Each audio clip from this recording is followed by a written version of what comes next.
tight ends. Okay, so we're going to start with the tight ends, the TEs, the jack of all trades, master of many things, getting the job done.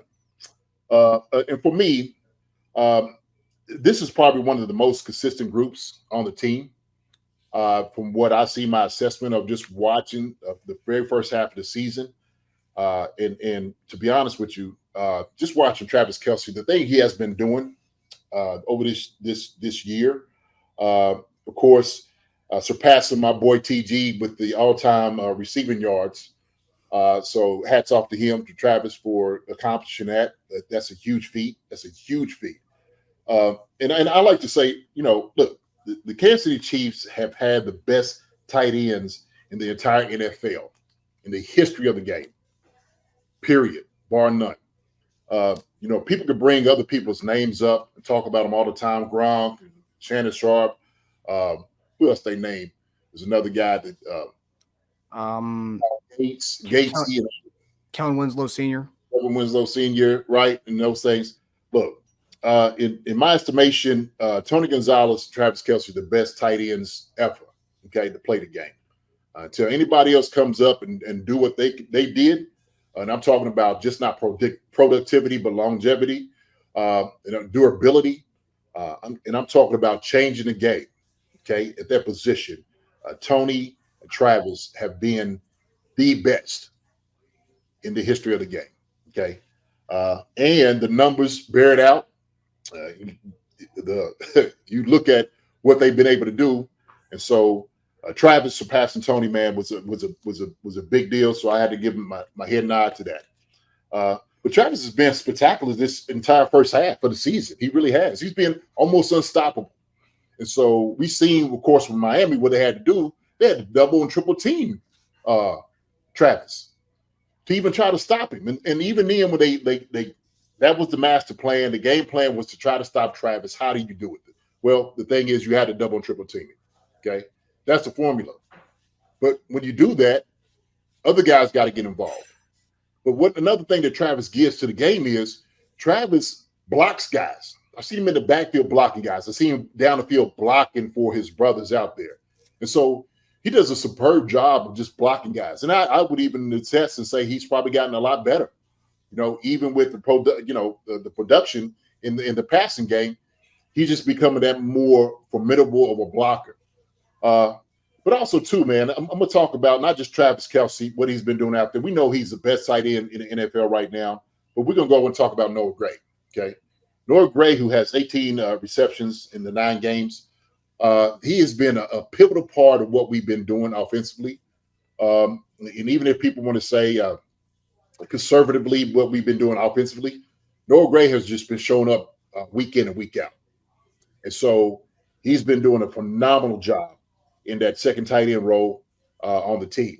And I'm talking about just being a clutch player, catching footballs, clutch player blocking defensive ends and linebackers. And he's just been doing a tremendous job. I would love to see Noah Gray doing a lot more, plays in the red zone. I think that's where some of our Achilles heel has been. Some of our woes has been. Noah Gray would probably be part of that answer, what we need to do in the second half of the season to get him involved in the red zone and the short yardage as well. So I'm looking forward to that. Blake Bell has been decent with his blocking when he's come in. He's been doing a good job, getting his face in there, actually hitting guys. So my tight end group, I give these guys really a B+ to an A. Okay. All right. I know everybody, oh man, with JD, I don't want to give him an A. I got it. Let's give them a B+ for everything they've been doing. All right. But that's my boys, man. They've been doing a tremendous job. And so that's where I look at the tight ends right now. So yeah, the tight ends account for 6 receiving touchdowns on the season. 6 receiving touchdowns. That's huge. That's huge. And here's the thing, though. I'm just looking at that. Noah Gray in the 9 games, he has more receptions than 4 wide receivers. Yeah, he's fifth on the team in catches. Yeah. So the thing is, man, when we looking at him, the things he's just been doing out there has just been phenomenal. So the whole group in itself, B+. Okay.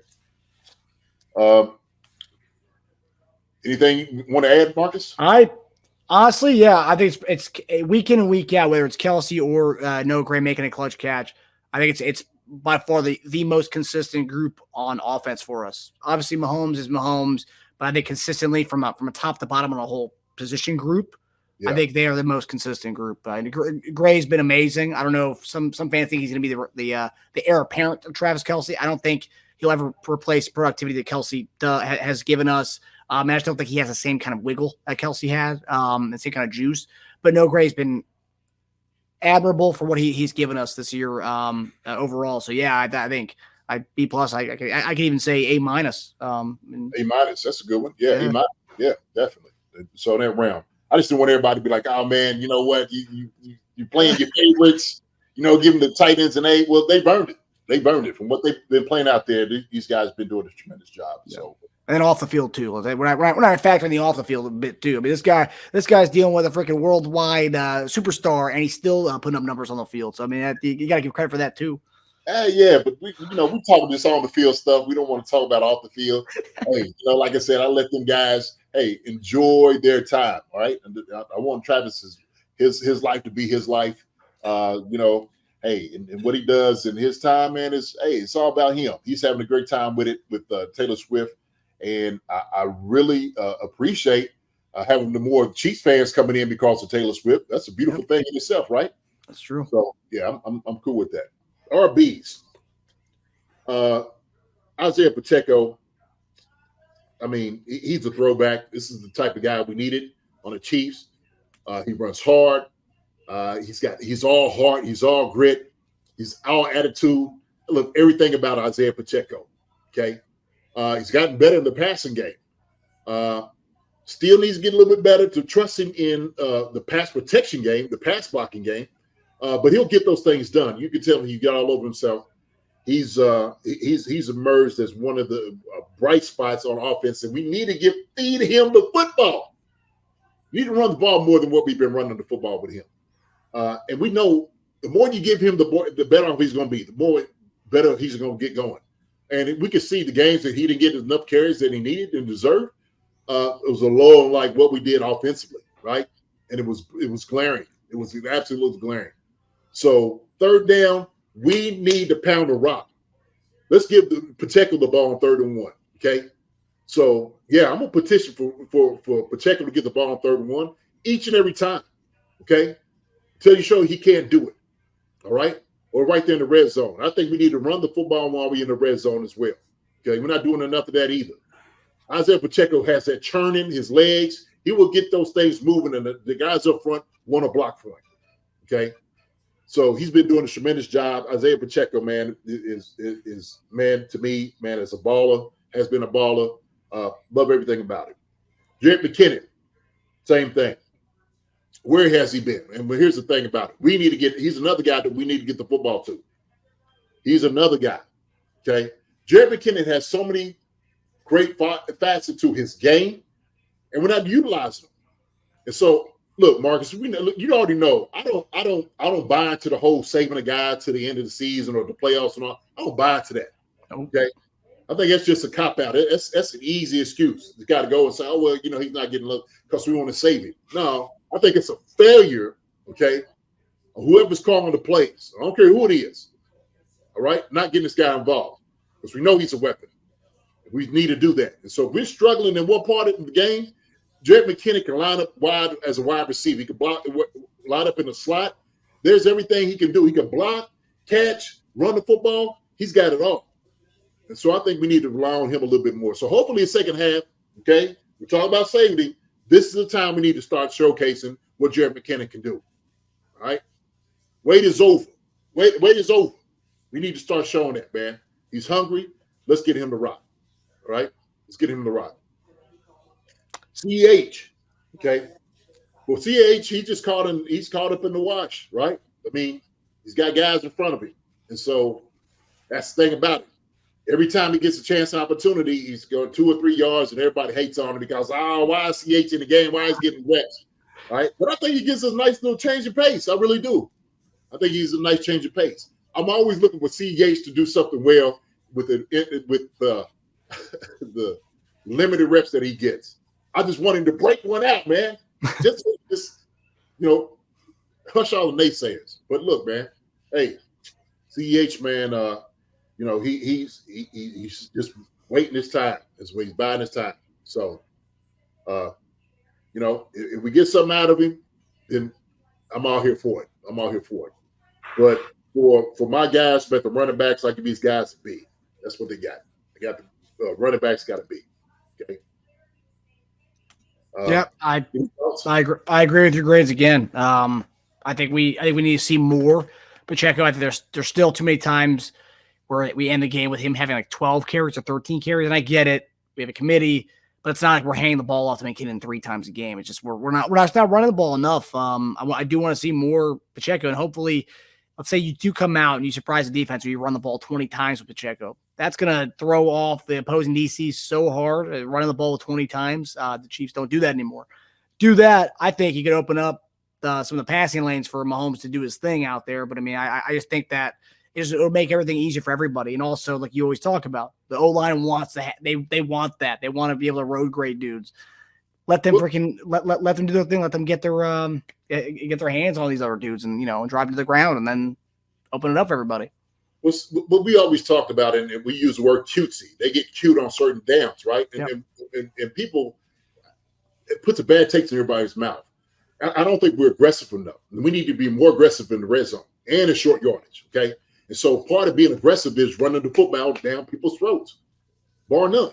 That opens up the passing game, right? It helps everything. Everything opens up after that, okay? When you have an effective running game, it opens up everything in the passing game and whatnot, short yardage and red zone.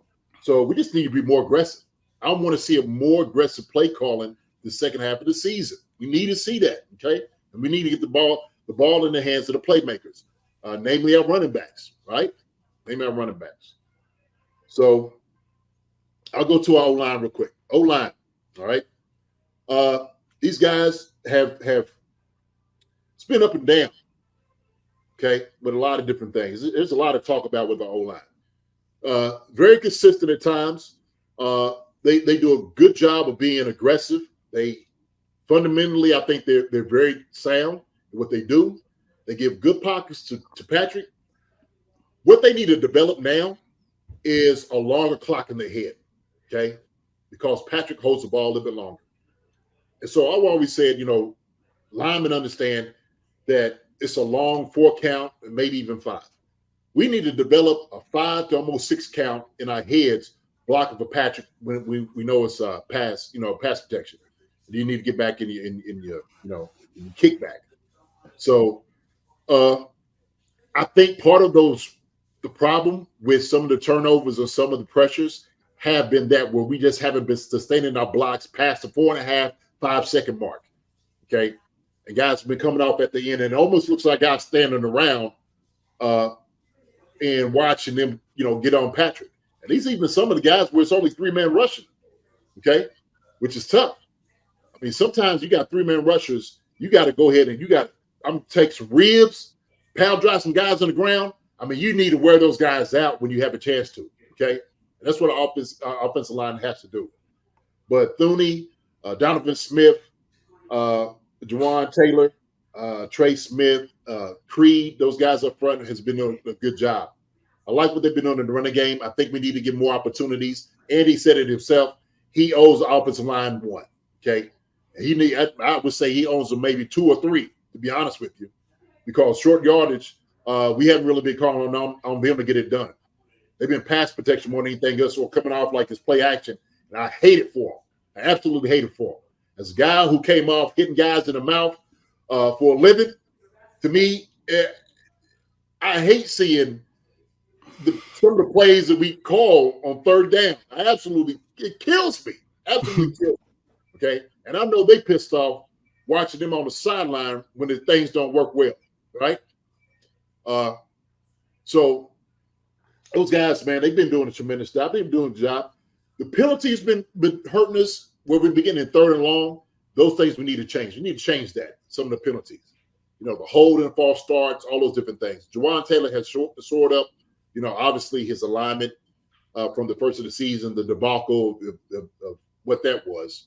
But now our offensive line's got to get better with the TE stunts. They got to get better with the wraparound. They got to do better passing guys off when they are doing the stunts. Okay. And we're not doing a very good job of it. I would say that's probably a weak point right now, just going over the film or watching these guys. And I just can't understand how they're not talking enough to let them know if guys going in or out. Like, you should be able to know that. And part of it is kind of where you're on different levels with each other. There's still got to be some type of continuity to guys and knowing where guys are defensively. So we got to do a much better job of that. But I gave our guys on the offensive line, I'm going to give them a B. I gave them a B, man. Okay. They're really hard to grade because, all five got to be on the same page. I mean, it's, when you orchestrate it, they're the one group that has to be on the same page each and every time. Okay. That's a very tough thing to do. They do a decent job of it, but I give them a B, maybe a B minus is where I'm at. B minus. Okay. But they can get better. They can get better. Okay. I think right now they're one of the top offensive lines in the league. And so we got to understand that for what they give, what they've been doing out there, the Chiefs are definitely one of the top of the pack. Okay.